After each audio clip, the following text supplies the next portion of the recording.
Hi everyone, in this video I will be going to discuss about top 10 DSA questions that are asked in EPAM interview.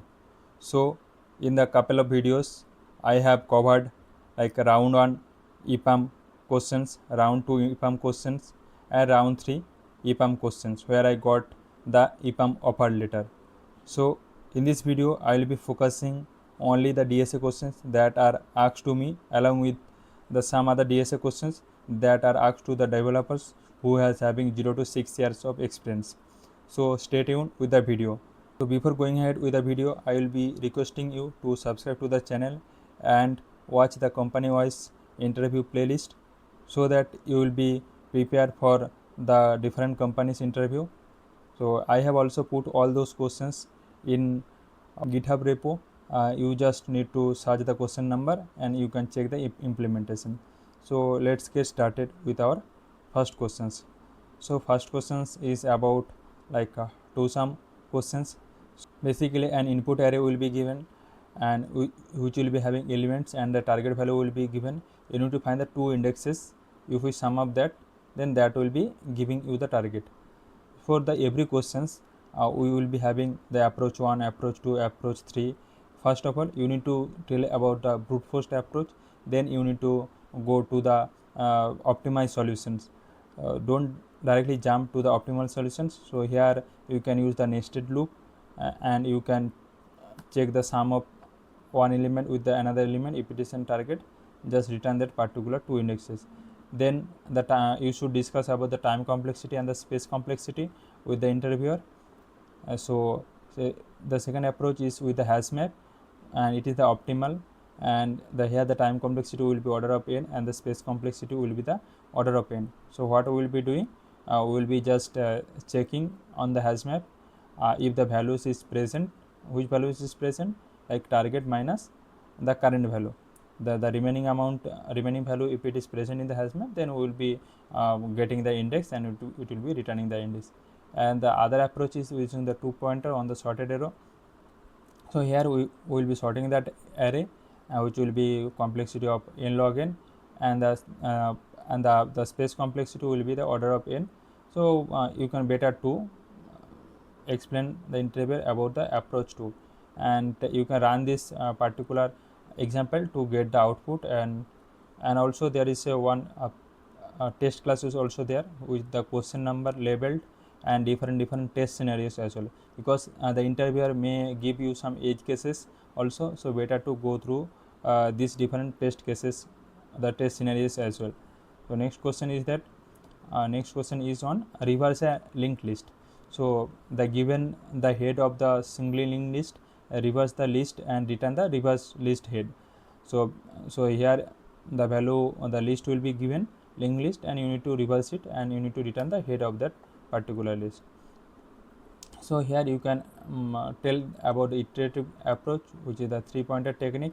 The time complexity will be the order of n and the space complexity will be the order of n, order of 1. 1 means we will be not using any extra space. The thing is that I am not going through the deep in the implementations because it will be time consuming. I am just going through the overview of the questions and the different approach and the time and space complexity and which approach to say discussed with your interviewer. Then recursive approach is there. Here it will be getting the space complexity order of n and the time complexity will be the order of n, and you can go through the implementations as well. Next question is that valid parenthesis questions, like given a string s containing only like round bracket, curly bracket, so you should be determined if the input string is valid or not. There is some valid rules also. Yeah, it is better to discuss with your interviewers. So what are the different rules are there? So better try to be like try to understand the problem first instead of directly jumping to the solutions. Like the open brackets must be closed by the same type of brackets and the open brackets must be closed in the correct order. Every closed brackets has an corresponding open brackets. So these are particular rules. So these are there. For example, sample input and corresponding output is true. Here the validation is false. So here it is the false. First you should go with stack with the HashMap, and the complexity is order of n and the space complexity is the order of n. You can check the implementation as well.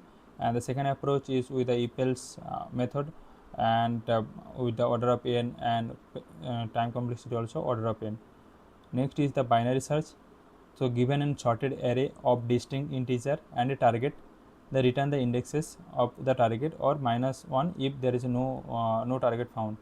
So here if we see this 9 is found on the index of 4, so that's why the output is the 4. If it is not found, then the output will be the -1. So if you are still watching the video, I request you please subscribe to the channel, and in the comment section you can mention like if you want me to cover any specific companies interview videos, so I can cover those. And yeah, so the approach is like a iterative approach where the time complexity is the order of log n, and the space complexity is the order of 1. And there is a like recursive approach also there. Yeah, the space complexity will be the order of n.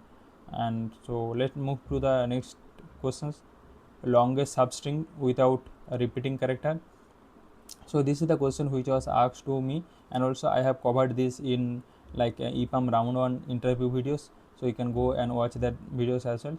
So here a string will be given, so you need to find the length of the longest substring that contain no repeating characters. So for example, this is one of the string, and if we check kew is the longest substring without repeating character. Also kwke also one of the string, so you can just need to return the length of this, which can be the any substring. The first approach is like definitely like brute force approach, which will be giving you order of n cube complexity.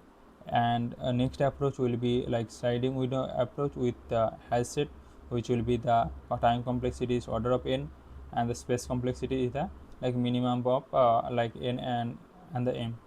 Then third approach is the sliding window with HashMap. So if you see this for the each questions, the each approach, we have the separate functions. I have created the separate functions, and their implementation is also mentioned.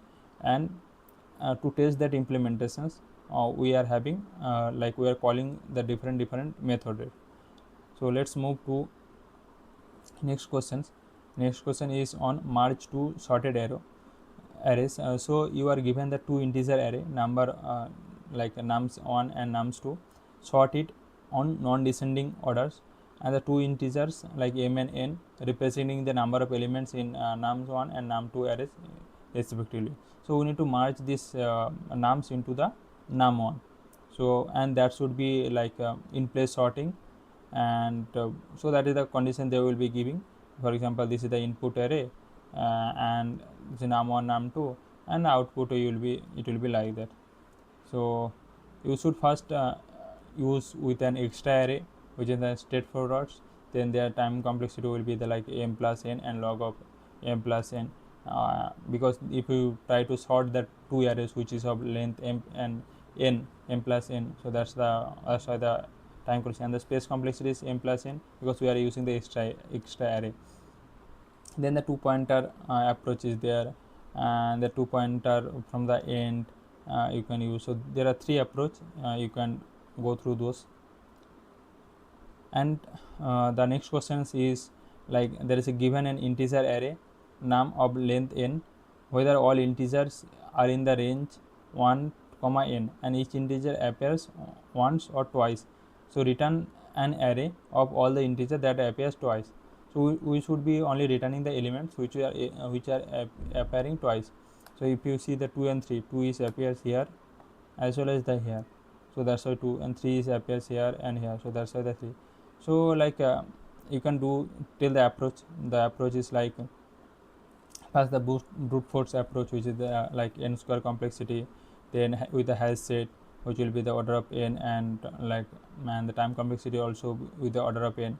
And the approach 3, which they will definitely ask like follow-up questions without using the extra space.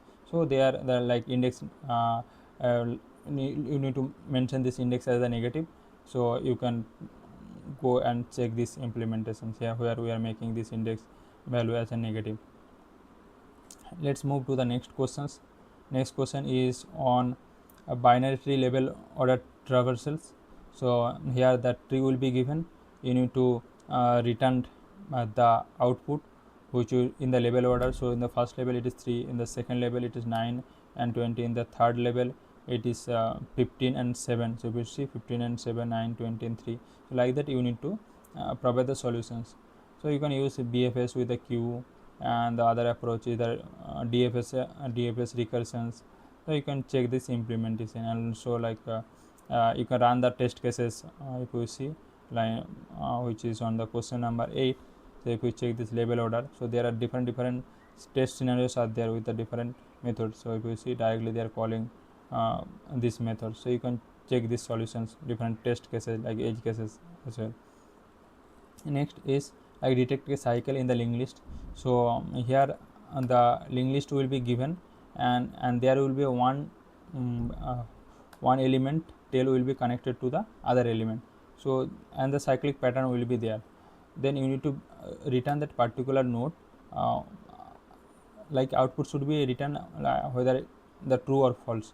Like if you see here it is the cycle, and so we are returning that just the true output true. The cycle start at the node 2, because here it is cycling is started at the 2. We just returning the true or false whether cycle is exist on or not. So we can use hash set, and we can use like detection algorithm, Floyd cycle detection algorithm. There will be the first and slow pointer. So the first pointer will be moving by the 2 points, like by the 2 step. So we can go and check this. Next is on that kth largest element in the array. So here the array will be given, which will be an unsorted, and the k value will be given. So you need to find the largest element. So here the second largest element is, first is the 6, second is the 5. So output will be the 5. So so best approach, like there will be a different approach, like there will be sorting approach is there. You can just sort it and then just write a just point to that particular index. Then we can use heap of size k. Then there is a QuickSelect. Different algorithm are there. You can check the implementation details as well. So that's all with the video. So if you like the video, you can subscribe to the channel, and comment down if you have any queries. And yeah, thank you for watching the video, and all the best for your interview.